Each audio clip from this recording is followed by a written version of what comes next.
Y'all, today I got my nails done by a thick bitch named Nene. Now, I walked in there and Nene fucking just got straight to it. She was like, girl, give me your fingers. The bitch cut my cuticles.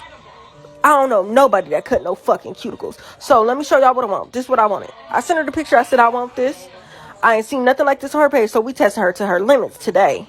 Now, I swear to God, she was doing my nails. I was on the phone for like 5 minutes, turned around, the bitch was done. I was confused. I was talking to my mama about some ravioli. Next thing I know, I look up, the bitch encapsulated my nails. Like, man, why are you so fast? And she get to buffing and shit, y'all. She pulled out the fucking drill on me.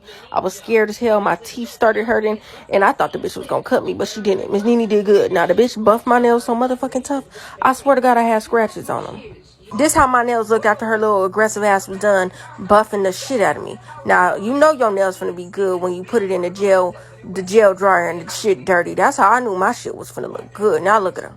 The bitch name is Nene did that, and guess the fuck she did. Had me looking like the hoe done nutted on me. Y'all look at my nails. Just bomb. Period.